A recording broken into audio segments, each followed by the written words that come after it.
try to deceive you that Nigeria will be a great country. Nigeria will be a great country is as shithole as anything you can think of. It's a zoo. It does not have respect for human rights.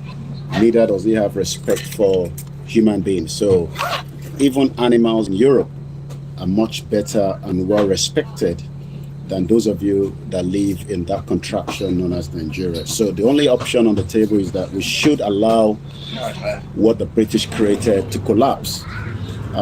British created evil by allowing the Fulani terrorists to take over the territory known as Nigeria.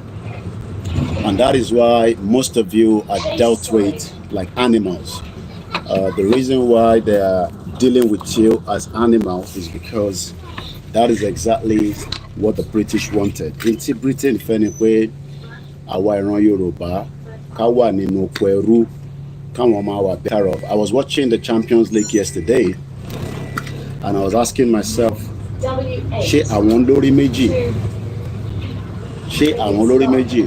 most African footballer wants to find themselves playing in Europe because I believe Europe is the final destination where you can survive and you can make it in life.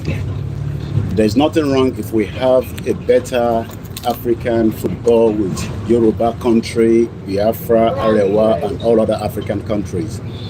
So what they've done is that they've made it look like àwọn Ìgbò ni wọ́n better ju àwa lọ. And when you look at the amount of African footballers don't play in Premier League, Italian League, the French League, and even countries around the world, you realize that àwa ìran dúdú, àwa là ń ṣe better ju àwọn tó ń gbá football yẹn lọ. But because many of the wà ní Africa and mostly Nigeria, era wọn Ìgbò as people that are much more better than us. They are not better than us. We live with them on a daily basis. We've lived with them for 24 years. I realize pé irọ́ ni wọ́n gbé sílẹ̀ fún ìran Africa. And that is why during the time tí wọ́n colonize wa, wọ́n deceive wa, wọ́n gbé religion lé wa lọ́wọ́, and they use that to take a lot of vast amount of our resources. I'm not going to show you the view this out. I just want you to look at my face. We have just about 10 minutes for this broadcast. So, kí ni mo fẹ́ fààyàn bẹ́ẹ̀ ni pé àwọn ẹ̀yin tẹ́ bá wo Premier Champions League lánàá, I think Real Madrid won. It was a fantastic game as usual. But in tí mo fẹ́ fààyàn bẹ́ẹ̀ ni pé àwọn olórí méjì, orí kan tó níyẹn òun náà làwa ní. Football don't play, don't make it as one of the vast amount of revenue, because the same football yẹn tó bá jẹ́ pé ìran Yorùbá náà dá dúró gẹ́gẹ́ bí a ti ṣe wà láti bí Elédùmarè ṣe dá wa, àwa náà máa ní that kind of standard of football. Ẹ máa rí that kind of pitch, that kind of set pace of people tó máa wá play ní ilẹ̀ Yorùbá.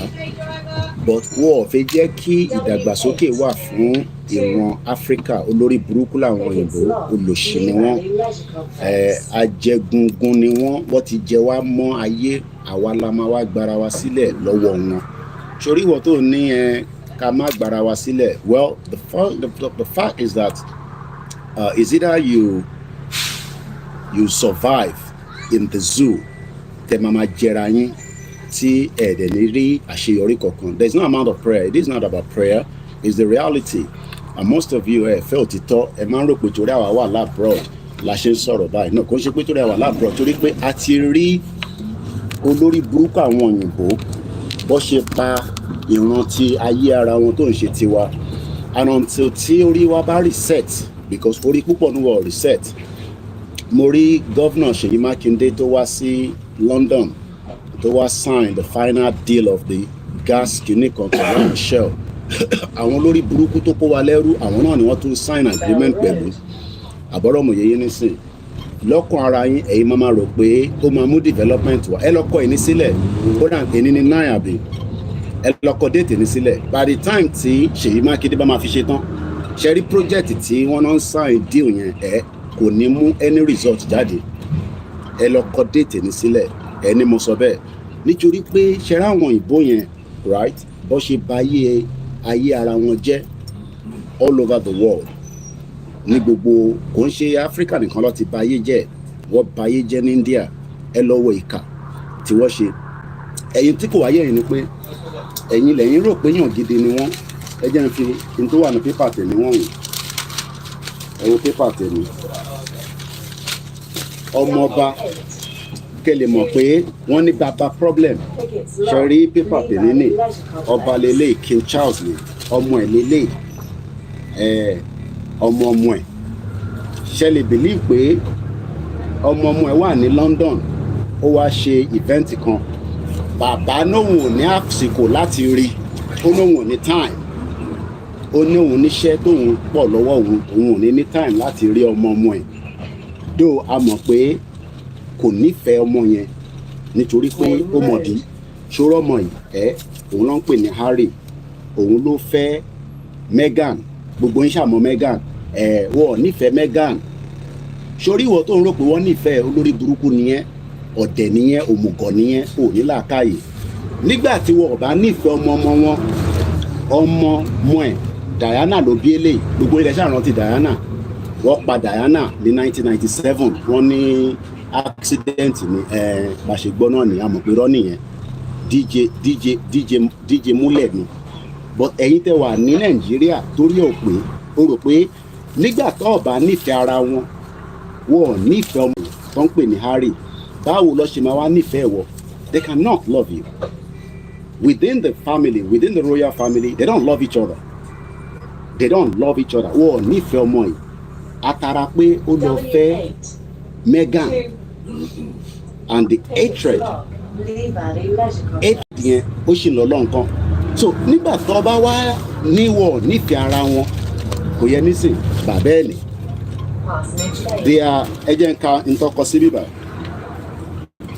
Níbi tí wọ́n ti jọ ń ṣe event yìí, distance yẹn is just less than probably some few miles. But they are not, ó ní òun ò ní rí, kò ní rí ọmọ ẹ̀. So ìwọ wá rò pé they will love you nítorí pé òmùgọ̀ nìyẹn, ọ̀dẹ̀ nìyẹn. Let me read it to you.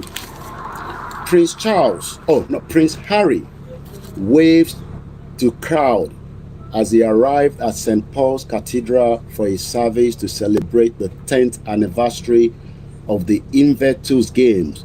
While 2 miles away, his dad, King Charles, was hosting a garden party.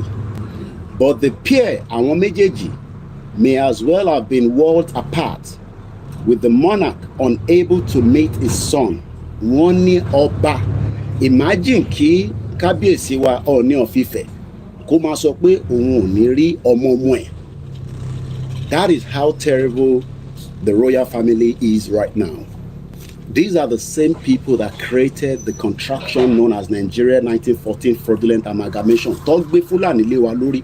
Olórí burúkú ìwọ tó wà Nàìjíríà, ó wá ń sọ pé ó fẹ́ save Nàìjíríà. Àwọn ìtì save ara wọn. The hatred tó wà lọ́wọ́ ara wọn, òun ló lọ lọ́nkàn yìí. So I pity a lot of you. Ṣẹ̀rẹ̀ yìí tẹ́ ẹ̀ ní understanding tá à ń sọ fún tó ní a máa save Nigeria. We will save Nigeria. No, you can't save Nigeria. British created that monster called Nigeria, and it has to break because we are indigenous people. We are Yoruba before Nigeria. Nigeria was created by British Empire in 1914, and it's a fraud. That amalgamation need to be de-amalgamated. Tí kò bá wà de-amalgamated, ìyá máa jẹ̀rún tiẹ̀. Bọ̀ kíyà má bàa jẹ̀rún ẹ, òun ni bàbá Akíntóyè ṣe dìde. Òun ni bàbá Akíntóyè ṣe dìde pé ká lè jàjà yẹn nísìn, ká lè bọ́, so that we can have our true identity. Àwọn fúnra wọn, they don't like each other. The Scottish doesn't like the English people. The English people doesn't like the Welsh people. They are worlds apart. And that is why Scotland wants an independent away from this crazy union to create in 1701. But Omugo, most of you are hoping that they ba praise Jesus Christ, they ba praise Anabi Muhammad, they ba dafa kale. The unity will come in Nigeria. Ali ní Farawa. Tabade break, right? Like Pastor Emmanuel Femishi saw, there is an imminent to civil war again in Nigeria. Ogun máa wá. Ọlọ́run jẹ́ arógun irọ́ lẹ̀ ń pa. Ogun máa wá because the love is not there, the unity is not there, the hatred is there, the bigotry is there. These were all created by British for their own selfish interest. They created Nigeria as a business center. But most of you, and you're dead, that we are telling every day that support self-determination. NFA support APC. NFA support the PDP. NFA support the Labour Party. All these are criminal political parties that have not worked. Even I want to get more one son is simply they are not going to vote for conservative because they've destroyed this country in the last 16 years. Run party. They've destroyed it. Sister me, Sholaku Bodoku. And we cannot be mentioning names. I haven't got the time this morning. So one thing we got to explain to you is that family one, hatred to one in a family one. So because one is Nigeria is Commonwealth. We are look. There's nothing called Commonwealth. They can never love you. They would never love you. Britain is coming to an end. Because there's no doubt about it. Britain, the end of it is coming. Only in another 40, 50 years, I don't know. But one thing is that Awara Scotland will pull out. Tobade pull out in the UK. That means that the fall apart is going to come quickly. But our one son is simply, come about Dija, come about Dogun, can need more support of our people. And when politicians only support, Olori Buruku Seyi Makinde don't sign a Shell gas clinic in London, Monitor poster, one London. And Olori Buruku, one power nisale. Olori Buruku Seyi Makinde bomb bastard. And when Loshi governor ti won ni Shori to Ogunlakaye ma pa won ni. Kò rí kankan ṣe sí. One sign a gas project for $100 million. Or your state to create or your funare can be a country. I want sign contract $100 million. Toba sign $100 million. She Makinde cut 30 million. You know, Elumina cut 30. Gbogbo ito makowa si ito fe se kò ní ju 20 lọ. But most of you omogoyin tẹ́ bá ti rí àwọn governors yìí tó wá abroad tó wọ suit bí ó lè. Mo rí wọn náà ní America tó náà ń ṣe Africa US Summit. Mo rí Lagos State Governor, àwọn representatives and other countries. Ṣẹ́rí orí yín ó máa reset. Orí ẹ̀yin tẹ́ wà nílé ó máa reset. Àwa máa kọrin ẹ̀sìn yín létí. Kò yẹ nísìn, a máa kọrin ẹ̀sìn létí. Tó bá rò pé ìfẹ́ wà fún wa pé the British people, I don't care whatever you are saying. I'm not reading your comment out because I don't want to be distracted. Only amount to 1,000 years because most of you just want to come and distract us on the program. Mo de mo gbogbo yin àti mora nisin ó tójọ́ mẹ́ta. So mo mọ àwọn kan tẹ́ pé tẹ́ bá ti wá, how can it take 1,000 years? Ṣé ẹ̀yin lè máa sọ fún Scotland kó máa take 1,000 years kó tó pull out from Britain? Kó jágbàjàgbà lọ ẹ̀yin tẹ́ máa comment rubbish. So let me say this. Ogun tẹni kò ní dé yẹn ogun yẹn ó máa dé wàláì tàlà ìsúnmọ́bìlà ìlàzíláhùwà. Ogun tẹni kò ní wọnú Nàìjíríà yẹn ẹ sọ fún Tinubu kó negotiate kí ìran Yorùbá lè pull out. Àwa táwọn ṣe Yorùbá nation kọ́ la máa gbógun wà. Ṣẹ̀rẹ́ ìtẹ̀wà nulẹ̀ ẹ̀yin lẹ máa gbógun tì wọ́n. Ogun burúkú lẹ máa gbé ti àwọn olóṣèlú torí pé nígbà tó bá squeeze yín gbẹ tí a bá mú yín dáadáa látara yẹn ẹ dìde fún ẹ̀tọ́ yín. Kò ń ṣe Yorùbá nation no ẹ̀yin Nigerians náà lẹ máa ṣẹ́rí bẹ́ẹ̀ ṣe dìde yẹn ṣẹ́rẹ́ yín tẹ wà nílé bẹ́ẹ̀ ṣe dìde nígbà yẹn fà sí yẹn ẹ sì máa dìde bẹ́ẹ̀ lẹ́ẹ̀kan sí ẹ máa dìde lẹ́ẹ̀kan bẹ́ẹ̀ sí ṣẹ̀wárẹ̀ yìí tẹ̀ ń sọ pé Jagaba òun náà ní àmọ̀ bí ó ti kú bí ó wà láàyè ẹni sọ fún wọn pé kó gbé fídíò Tinubu jáde wọn náà ti poison ẹ̀ wọ́n ní vegetable state ló wà èmi ò believe that but in táwọn oríṣiríṣi àwọn èèyàn ń sọ especially àwọn ọmọ Biafra Simon Ekpa ní Tinubu is dead. I don't want to believe that until I see the evidence but Simon Ekpa ní ó ti pa gbogbo yín náà lẹ ti gbọ́ kò ń ṣe mi ni mo sọ. I'm saying exactly what everybody is saying but we hope that he's not dead because tó bá kú Shettima ti gbàjọba nìyẹn ìyà yín ṣe máa wá double.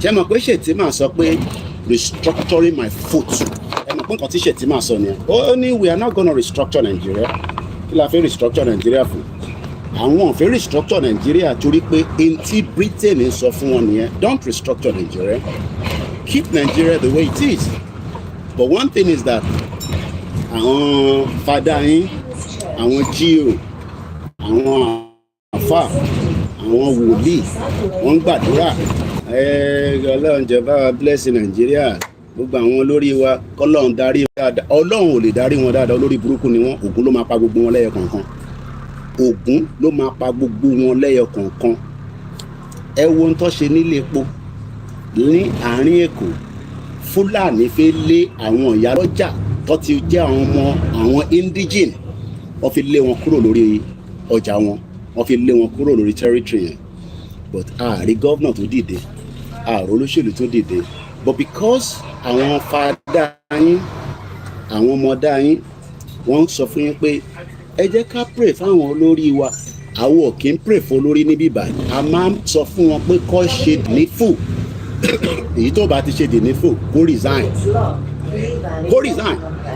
because tó o bá resign right election tó ń bọ̀ ní UK ní I don't know whether Rishi Sunak máa pè fún election ní bóyá ní ọdún yìí or probably next year the chances pé conservative máa wọlé ó slim down because people are tired of their nonsensical gbogbo òṣìtọ́ fi fìyà jẹ wá ìyà ń jẹ wá níbí wọ́n ń gbé owó lọ sí Ukraine wọ́n lọ invest owó àmọ́ ẹni tó rán wọn lógun many people lives have been very very poor in this country many people cannot even have 3 square meals homelessness many citizens are struggling hospital is not fully functioning in this country as it's meant to be the time waiting láti lè gba medical won't take longer ní UK ni mo sọ so gbogbo owó tó yẹ kó ná láti fi tọ́jú aráàlú wọ́n lọ pátápátá ó máa di nuclear war ní Russia dẹ̀ ti sọ fún UK pé tó bá bíbà pa wọn dá kí àwọn rí weapon ní Britain nínú Russia báwọn máa attack ìlú yìí so a ti wà nínú World War 3 already kò kọ̀ tí ì dàbí World War 1 àti World War 2 bó ṣe rí ẹ̀yin tẹ́ wà nílé ìtẹ́yìn lè ṣe ni pé má jẹ́ kó lóṣèlú kọ̀ọ̀kan tán ẹ̀ gbogbo wọn ń ṣe political party gbogbo yẹn fraud ni there is nothing like political party in Nigeria they are all criminals and the whole reason tí a ṣe ń sọ pé let us go back to where it used to be àwọn Yorùbá tó nìyẹn aláàánú jẹ́ ká gba Yorùbá nation ìyà Nàìjíríà ló máa pa ẹ́ ogun Nàìjíríà ló máa pa ẹ́ ogun Nàìjíríà ló máa pa ẹ́ àníri jù bẹ́ẹ̀ lọ ní àárọ̀ yìí mo kí gbogbo ẹ̀yin olólùfẹ́ wa tí ẹ̀ ń gbọ́ wa àbọ̀rọ̀ là ń sọ fọ́mọlúàbí tó bá dénú àdòdìndé ẹ sọ fún Tinubu pé a fẹ́ negotiate ká pull out kúrò nínú Nàìjíríà bó bá àwọn kó gbọ́ bó bá àwọn kó má gbọ́ ẹ̀yà mẹ́ta ni ló jẹ́ kìnnì nínú Nàìjíríà Haúsá Ìgbò Yorùbá ẹ̀yà kan tó jẹ́ Fúlàní ò lè dictate fún wa pé a gbọ́dọ̀ wà nínú Nàìjíríà tó bá ń dictate fún Tinubu problem tiẹ̀ nìyẹn owó ò lè dictate fún gbogbo àwa tó kù ojú ti là kò dàbí 1967 tẹ́ bá rò pé àwọn Biafra ń ṣeré mo mọ̀ pé nìkan sọ pé wọ́n ń ṣeré màá sọ pé wọ́n ń ṣeré náà ni but tí wàhálà yẹn bá dé tó bá bíbà bá ẹ̀dá kó jáde kó sọ pé kí ni Biafra ń jà fún Ògún ló máa pa ẹ́ bomb pastor mo kí gbogbo lílẹ̀ nǹkan sí mo kí ìyá tó bí mi lọ́mọ mo kí Professor Banji Akíntóyè àgbáyé àtúbọ̀ dalẹ̀ fún wa ṣẹ́rí gbogbo yín bàbá tó kù tẹ́ ń sọ pé ká wà ní Nàìjíríà Ògún lákàyè máa wọlé pa gbogbo yín lẹ́yọ kọ̀ọ̀kan ni torí ẹ mọ̀ ìyà tí ọmọ Yorùbá ń jẹ ní gbogbo àgbáyé ẹ dákẹ́ ẹ sọ̀rọ̀ Ògún máa wọlé pa yín ni àgbáyé ò ní dalẹ̀ acid la máa padà dà sínú gbogbo grave yín nígbà tí a bá débi náà lọ tán ẹ̀yin olórí burúkú ẹ kó gbogbo wa sínú wàhálà tá a wà yìí àwọn èèyàn wa ń sáré káàkiri all over the world ààrẹ ẹni tó ń lọ Libya ẹni tó ń lọ Cote d'Ivoire ẹni tó ń lọ South Africa àwa ń suffer adẹ̀ ní resources lórí ilẹ̀ wa ẹ̀ ń jẹ́ kí insecurity kò ṣẹlẹ̀ ẹ̀ ṣe kankan sí ẹ̀ wá ní àgbáyé máa dalẹ̀ àgbáyé ò ní dalẹ̀ láíláí gbogbo yín pátá lẹ máa ṣọ́kú àwọn ọmọ yín ò ní jèrè yín bẹ́ẹ̀ ṣe jẹ́ kí àwọn òbí Àyànwọlá Bámiṣé ọdún méjì wọ́n tí rẹ̀ ni tó pa kò ṣe pé wọ́n rí o wọ́n ṣe kéèsì yẹn ìyẹn lọ bẹ́ẹ̀ lọ́ọ̀yà tó pa tí ọlọ́pàá pa ààrí solution. Pẹ̀lú mi tó pa nígbà EndSARS ọmọ 24 ààrí solution. Rebecca tí wọ́n jáná tó sáná sí tó bọ́nẹ̀ nítorí view ẹ̀ lórí ọ̀rọ̀ Christian ní north ààrí solution. Tolúlọpọ̀ Arótilé ààrí solution. Ìwọ wá Jùmọ̀kẹ́ Oyèlékè tó pa ní July 3rd tàfi lọ ṣe rally lẹ́kọ̀ọ́ kò tí ì sí solution. Ó wá ń gbàdúrà pé k'Ọlọ́run jẹ́ kó rí Mohbad solution. Mo gbàdúrà fún yín pé Ọlọ́run á jẹ́ kẹ́ rí solution sí. Gbogbo ẹ̀yin bàbá yẹn pátá àtẹ̀yìn ìyá tẹ́ ẹ̀ sọ pé ká keep Nàìjíríà, especially gbogbo ẹ̀yin tẹ́ bá ti wà in their 60s tẹ́ bá ṣe ní ká keep Nàìjíríà ẹ̀ ní jèrè àwọn ọmọ yín náà ní jèrè yín. Bẹ́ẹ̀ ni mo sọ, Ògúnlákayé máa wọlé payín lẹ́yẹ kọ̀ọ̀kan ni fún ìdààmú tẹ̀ ń fún gbogbo ọmọ Yorùbá ní gbogbo ilẹ̀ Yorùbá pátápátá tí a nísinmi, ẹ̀yin náà ní nísinmi títí tá a máa fi débi tá à ń lọ. A máa fún yín ní èpè lójoojúmọ́ ni.